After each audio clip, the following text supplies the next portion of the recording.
It's good to be with you again as we continue to explore together all the treasures contained in our special theme for this Easter season, identification. In previous talks, I've explained that when Jesus died on the cross, there was a two-way identification. First of all, Jesus was identified with us, the human race, in all our sin. He paid the final penalty of death for our sin. But through his death, he opened up the way for the other aspect of identification, our identification with him. He made it possible for us, through faith, to be identified with him in all that followed his death, in burial first of all, then in resurrection, and even in ascension to the throne of God. Now, we've been studying together various aspects of this exchange. I've explained that when Jesus died and hung on the cross, he was made a curse. And all the evil that was due to us came upon him, that we in turn might receive all the good, all the blessings that were eternally due to him. I've explained this exchange from curse to blessing in the words of Paul, Galatians chapter 3, verses 13 and 14. I'll just read them again. Christ redeemed us from the curse of the law by becoming a curse for us. For it is written, "Cursed is everyone who is hung on a tree." That's a quotation from the law, from the book of Deuteronomy. So when Jesus hung on the cross, it was the outward and visible evidence to everyone who knew the law that he had been made a curse on our behalf. Then Paul continues in verse 14. He, that's Christ, redeemed us in order that the blessing given to Abraham might come to the Gentiles through Christ Jesus, so that by faith we might receive the promise of the Spirit. I want to make that very clear once more. Jesus took all the curses of the broken law upon himself, that we in return might receive all the blessings due for obedience to the law. And in my talk yesterday, I summed up all the curses which are listed in Deuteronomy chapter 28. And this was the summation that I gave, and I'll repeat it again today because it's very important that we're clear in our minds as to what constitutes a curse and what constitutes a blessing. This is the summation of the curses: humiliation, mental and physical sickness, family breakdown, poverty, defeat, oppression, failure, God's disfavor. So important, I'm going to read that list again. Think about it, ponder on it as you hear it, and ask yourself, do I experience those things, any of them, in my life? If so, could it be that I'm still enduring a curse when, if I'm a believer in Jesus Christ and his atoning death, I should be enjoying a blessing? Here's the list: humiliation, mental and physical sickness, family breakdown, poverty, defeat, oppression, failure, and God's disfavor. If you ponder on that list, and even more so if you read the 28th chapter of Deuteronomy on which it's based, you'll find that one major element in the curses is mental and physical sickness. I'll develop this a little further by reading some passages from Deuteronomy 28 where the curses are specified in many times in great detail. Beginning in Deuteronomy 28 verses 21-22, "The Lord will plague you with diseases until he has destroyed you from the land you are entering to possess. The Lord will strike you with wasting disease, with fever and inflammation, scorching heat and drought, with blight and mildew, which will plague you until you perish." Notice that it specifies there diseases in general, and then particularly wasting disease, fever, and inflammation. Then in verses 27 and 28, "The Lord will afflict you with the boils of Egypt, and with tumors, festering sores, and the itch, from which you cannot be cured. The Lord will afflict you with madness, blindness, and confusion of the mind." Just pick out the significant words there, all part of the curse: boils, tumors, festering sores, and the itch, madness, blindness, and confusion of the mind. All those are part of the curse. Then on in verse 35, "The Lord will afflict your knees and legs with painful boils, that cannot be cured, spreading from the soles of your feet to the top of your head. All that's part of the curse. Skin diseases. Deuteronomy 28, verses 59 through 61. Still listing the curses. The Lord will send fearful plagues on you and your descendants, harsh and prolonged disasters, and severe and lingering illness. He will bring upon you all the diseases of Egypt that you dreaded, and they will cling to you.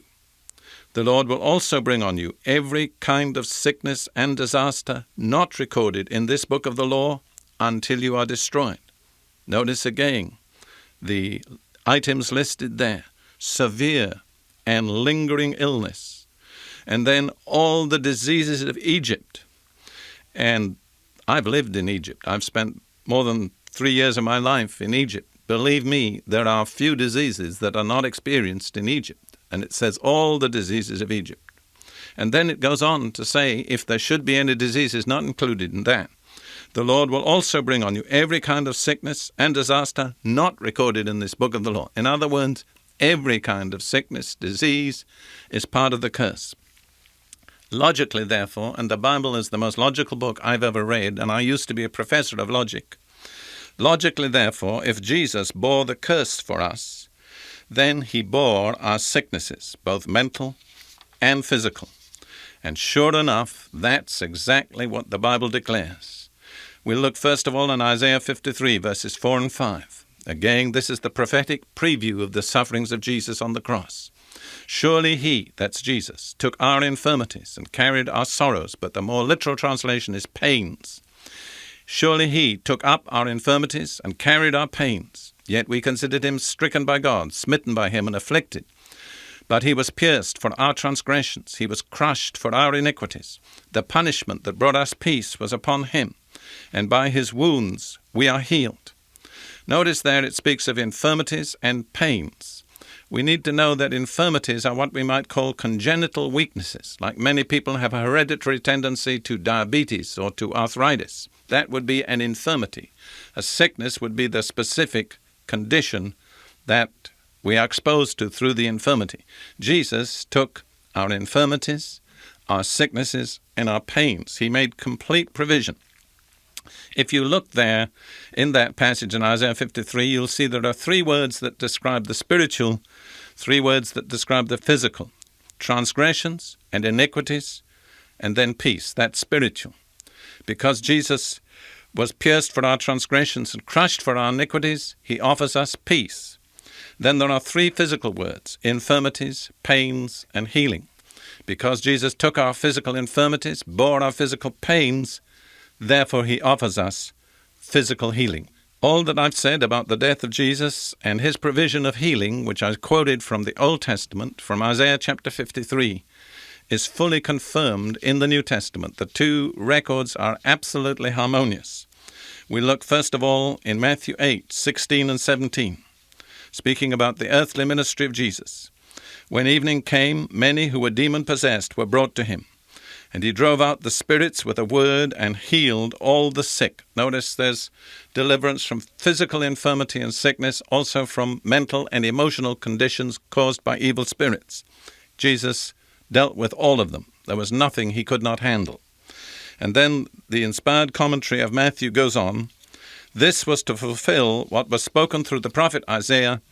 He, Jesus, took up our infirmities and carried our diseases. So Jesus, coming in fulfillment of the prophecies of the Scripture for the Messiah, the deliverer, fulfilled all that was written in Isaiah 53, including this aspect of physical deliverance. He took up our infirmities and carried our diseases. And again, in 1 Peter chapter 2, verse 24, the Apostle Peter again refers back to Isaiah 53, verses 4 and 5, the passage that we read earlier, and he applies it to Jesus, and he makes this clear, plain statement of what Jesus accomplished in the physical realm on our behalf. 1 Peter chapter 2, verse 24, he himself, that's Jesus, bore our sins in his own body on the tree, so that we might die to sins and live for righteousness. By his wounds you have been healed. Notice he bore the spiritual, the sins, but he also bore the physical. By his wounds you have been healed. Jesus endured the physical wounding of his body that he might be able to offer us physical healing for our bodies. And it's significant, I think, that Peter places that in the perfect tense. It's a finished fact. By his wounds you have been healed. The wounds of Jesus have already obtained for us the right to physical healing. That word that Peter uses in the Greek in the New Testament is directly related to the Greek word for a doctor. It still is today. It specifically means physical healing. By the physical wounds of Jesus, physical healing has been obtained for you and me. Our time is up for today. I'll be back with you again tomorrow. I'll be sharing with you another aspect of the divine exchange, from poverty to prosperity. In closing, let me make a special request of you.